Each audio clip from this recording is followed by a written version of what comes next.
여러분 안녕하십니까. 누리 PD입니다. 자, 지금 당장 마약 검사를 하지 않으면 우리나라가 위험합니다. 자칫하면요, 과거 아편으로 중국이 망했듯이 대한민국도 그렇게 될 수가 있습니다. 왜 그런가 하면 지금 우리나라가요, 세계에서 마약을 구하기가 가장 쉬운 나라가 되었다라고 합니다. 그 정도로 마약이 흔하고요, 광범위하게 유통이 되고 있다라는 거죠. 초등학생들까지도 마약을 흡입한다는 뉴스가 자주 나오잖아요. 그럼 마약값이 너무도 저렴하대요. 이거는 너무도 많이 공급이 되기 때문에 그래요. 이 마약이 어디서 오느냐? 북한에서 온다라고 이제 보는 게 맞을 겁니다. 세계에서 가장 고순도 최고급 마약을 대량으로 생산하는 나라가 바로 북한이다. 다른 나라는 이 마약을 국가에서 이렇게 제조하지는 않습니다. 보통 범죄자들이 몰래 엄밀하게 하는 거죠. 그래서 수준이 좀 떨어져요. 조악한 어떤 그런 수준의 마약인데 북한 당국에서, 나라에서, 그 정부에서 하는 일이기 때문에 그야말로 완전 철저하게 어떤 장치, 어떤 시스템을 갖고 있겠죠. 그러니까 북한산 마약하면 세계에서 가장 질이 좋은 고순도 마약이다, 이렇게 지금 되어 있는데 북에서 우리나라로 바로 마약이 들어올 수는 없습니다. 결국 중국을 경유해서, 동남아를 경유해서 이제 이렇게 들어온다고 봐야 되는데요. 그런데 마약이 이렇게 일반화되어 있는데도 불구하고 마약 관련해 가지고요, 마약 사범들이 대거 잡혀들었다, 소탕되었다, 이런 일망타진, 이런 뉴스가 지금 없었던 것 같아요. 너무도 기이한 일입니다. 너무도 기이한 일. 그런데요, 이런 일들이 이제 터지는 거죠. 이거는 이제 비근한 한 애에 이제 불과한데요. 강남에서 만취해 알몸으로 절도, 민주당 전 시의원이었다. 홀딱 벗고 절도 행각을 벌였다. 이거는 정상적인 상태에서는 절대 못한다. 정신병자 아니면은 환각 상태죠. 환각 상태. 마약으로 인한 환각 상태죠. 마약의 가장 위험한 것은요, 이 환각 상태에서 자신을 잃어버리는 거잖아요. 자기 정신이 아닌 거지. 무슨 짓을 저지를지 모르는 거죠. 잠재적 범죄자가 이제 될 수밖에 없고요. 그리고 이 마약은 한번 중독이 되면은 다시는 헤어나오지 못한다. 다시는. 특히 우리나라에는 이제 크게 이제 유행되고 있지는 않지만요, 헤로인이라고 하는 마약이 있습니다. 이거는 악마의 그 작품이다, 이제 이런 설명이 있을 정도인데요. 한 번만이라도 그걸 이제 흡입하거나 주입하게 되면은 다시는 그걸 하지 않으면 못 산다라고 합니다. 그 정도로 강력한 중독성이 있습니다. 세계적으로 유명한 어떤 스타들, 가수들 중에요, 주로 이제 서양 쪽에 있는, 미국에 있는 이런 가수들이죠. 이 헤로인 때문에 죽어간 사람들이 수도 없이 많습니다. 그 이름조차도 끔찍합니다. 헤로인. 영어로는 히로인, 히로인 아시죠? 주인공, 영웅, 이런 개념을 갖고 있는데 그 이름을 가진 영국에서 만든 마약인데 그게 그나마도 우리나라에는 이제 그렇게 유통되지 않는다라고 합니다. 대체로 그것과는 좀 다른 성질의 이제 마약들이 이제 유통되고 있는데, 그런데 그렇더라도 그 마약도 너무도 위험한 거죠. 중독이 되었다, 못 빠져나옵니다. 그걸 이제 극복하는 과정이 그냥 뼈를 깎는 과정이 이제 기다리고 있다 그러죠. 그래서 인신을 완전히 그냥 황폐화시키고 나라를 좀먹는, 그야말로 해악 중에 해악인데요. 민주당 시의원이 이게 정말 영화도 아니고 이 코미디도 아니고 뭡니까? 강남에서 알몸으로 절도, 집인 줄 알고 들어갔다라고 하는데 이게 말이 안 되는 거죠. 그래서 말이죠, 이런 관련한 이야기들 조금 해봐야 되겠죠. 자, 여기 이제 지난 4월입니다. 서울 강남구 압구정동의 한 병원 건물에서 벌어진 소위 알몸 절도 사건 피의자가 경기도 의회 공무원인 사실이 뒤늦게 알려졌습니다. 이게 4월인데 지금 알려졌으니까 얼마나 늦게 알려졌습니까? 이 공무원은 지금도 별다른 처분 없이 근무 중이라고 하는데요. 30대인 이 공무원은 과거 더불어민주당 소속으로 출마해 최연소 시의원으로 유명했던 청년 정치인이라고 합니다. 4월 6일 새벽 1시 50분쯤에 발생했다고 하는데요. 경찰은 한 남성이 벌거벗은 채 압구정 병원 건물에 침입해 배회한다는 신고를 접수합니다. 신고자는 이 남성이 마약을 투약했을 것으로 의심했죠. 출동한 경찰이 33살의 A씨를 붙잡았습니다. A씨는 경기도 의회 임기제 공무원 6급입니다. 6급이면요, 과장 바로 밑에 있는 거죠. 자, 경찰이 현장에서 마약 간이 시약 검사를 실시했지만 양성 반응은 나오지 않았다고 합니다. 다만 만취한 상태. 경찰은 이후 인근 파출소로 동행한 뒤 다시 조사를 했는데요. 그리고 나서 기각시켰죠. 그런데 경찰 수사 과정에서 이 A씨가 건물 내 한 사무실을 뒤져 휴대전화를 가져간 의혹이 제기됐습니다. 이 A씨는 경찰 조사에서 술에 취해 기억이 나지 않는다라고 주장합니다만 한 신문에 술자리를 마치고 귀가하던 중에 병원을 집으로 착각해 들어갔다라고 믿기 힘든 변명을 늘어놓았죠. 그래서요 집이라고 생각해서 옷을 벗고 휴대전화를 챙긴 것이다 이렇게 해명을 했다라고 합니다. 경찰은요 지난 8월 이 A씨를 야간 건조물 침입 및 절도 혐의로 검찰에 송치했죠. 서울중앙지검은 사건을 A씨 거주지 관할인 서울 수원지검으로 이송한 것으로 지금 알려져 있고요. 그런데 이후에 또 문제가 생깁니다. 경찰은 공무원에 대한 수사를 개시하면 소속 기관에 통보합니다. A씨 사건 또한 현재 근무 중인 경기도의회에 통보를 하게 됩니다. 그런데 경기도의회는 A씨에 대해 징계는커녕 아무런 처분도 하지 않고 있습니다. 신문들에 따르면 A씨는 여전히 경기도의회에서 행정지원 업무를 하고 있다고 하네요. 의회에서 임기제 공무원에 대한 자체 조사 감사 권한이 없다.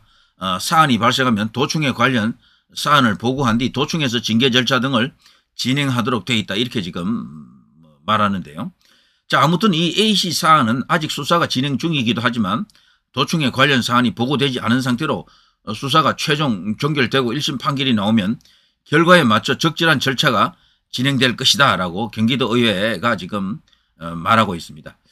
자, 2016년 이 사람은요 표창원 당시 더불어민주당 의원의 지역사무실 인턴으로 정치에 입문했습니다. 요 A씨가 말이죠. 그리고 2018년 지방선거 때 경기도에서 최연소 시의원에 당선됐습니다. 2021년에는 더불어민주당 당대표에 출마하기도 했다고 하네요. 그래서 이름 석자 정도는 알려지면 누구인지 바로 알 수도 있겠어요. 자, 2022년 지자체 선거에 불출마를 선언한 뒤 2023년부터 경기도의회 정책지원관으로 현재 근무 중이다. 현재요 여기에 대해서 이제 국민의힘에서는 논평도 내고 뭐 사과를 촉구했습니다만 민주당에서는 무반응입니다. 자, 아무튼 이런 황당한 일이 지금 벌어졌는데요. 이 당시에도 간이 검사를 했다 그러잖아요. 마약 검사. 만취했는데 그게 만취가 완전히 술 때문만이냐, 오직 술 때문만이냐. 자, 이게 의심이 가는 거죠. 이제 간이 검사로는 완전히 그거 검사의 신뢰도를 100% 인정하기는 어렵습니다. 조금 더 이렇게 추가적인 어떤 검사가 필요한데 그건 안 했거든요. 거기에는 무슨 이유가 있습니다. 그리고요, 최근에 있었던 일 중에 또 이런 게 있잖아요. 문다혜가 이 만취했잖아요. 인사불성, 몸을 가누지 못할 정도로. 그리고요, 책상을 치며 반말로 술 가져와! 이렇게 뭐 소리 지르고 뭐 난동을 부리다가 술집에서 쫓겨나기도 했죠. 술을 얼마나 마셨으면 떡이 되도록 마셨다. 뭐 1차, 2차, 3차까지 갔다 그러죠. 남자 둘과 만났다 그러죠. 지금 이혼한 상태인데요. 예전에 이제 이 불륜 의혹도 있었고요. 이혼도 뭐 위장 이혼이다 이런 말도 있습니다만 아무튼 이 문다의 이 이야기로 인해 가지고 문재인 패밀리 그 집안의 이야기가 엄청나게 뭔가 의혹이 많다. 복마전이다. 들추기만 하면 뭐 큰 거 터지겠다라는 그런 생각들을 다 가지게 됐죠. 문다혜는 지금 양산에서 살고 있는 줄 알았는데 여기 서울까지 올라와서 그것도 이태원이 어떤 곳입니까? 즐기기에는 대한민국 최고라고 하는 것 아닙니까? 거기는 게이바도 있고요. 거기는 마약 흡입하는 데도 많다라고 합니다. 그렇게 알려져 있어요. 이 문다혜에 대해서 경찰은요 마약 검사를 못했어요. 그냥 음주 측정만 한 거지. 0.8 음주 농도가 0.8이면 이 면허 취소가 이제 해당이 되는데요. 이 문다혜는 거의 1.4 얼마 나왔잖아요. 어마어마하게 그냥 막 완전 막 맛이 폭 간 겁니다. 그 정도로 그냥 인사불성이었는데 문다혜 음주운전 사건이라고 이렇게 나와 있죠. 자, 이 문다혜가 어쨌거나 여성으로서요. 기질이 어떤지 이제 보여주는 것인데 식당에서 쫓겨난 문다혜 목격자들 말로는 반말로 소리 지르면서 술 가져와 술 가져와 막 이런 식으로 떠들었다라는 거죠. 그러면서 거기서 행패를 부리는 그런 것으로 볼 수 있겠죠. 술 달라며 테이블을 쾅 찼다 뭐 이런 식으로. 자, 그런데 이 이야기는 뭐 다 알려져 있으니까 뭐 그러다 치더라도요. 자, 이 문다혜에 대한 조사가 음주 측정은 충분히 했어요. 그런데 마약 검사를 안 한 거야, 여기. 마약 검사 하려고 그랬대요. 그런데 본인이 거부하면서 못했다라고 하거든요. 그런데 이걸 강제로 할 수가 없는 문제가 있습니다. 우리나라에. 이런 게 있거든요. 수사기관은 수사의 목적을 달성하기 위하여 필요한 조사를 할 수 있지만 여기에 형사소송법 제199조 제1항인데요. 마약 복용 여부를 위한 소변 검사를 임의 수사의 방법으로 할 경우 조사의 임의성 확보 등을 위해 사전에 상대방의 구두뿐만 아니라 서면 동의를 받는 것이 필수적이다. 이게 문재인 때 이런 법이 만들어졌어요. 마음대로 강제로 조사를 못합니다. 검사를 못해요. 이런 개법이 어디 있습니까? 이런 개법이. 이게 뭔 이유가 있는 겁니다. 저는. 지금 마약 카르텔이 분명히 우리나라에 전 존재한다고 믿거든요. 그리고 이 마약 카르텔은 좌파들하고 연결되어 있을 것이다. 현재 저쪽이 야권하고 연결되어 있을 가능성이 크다라고 보는 겁니다.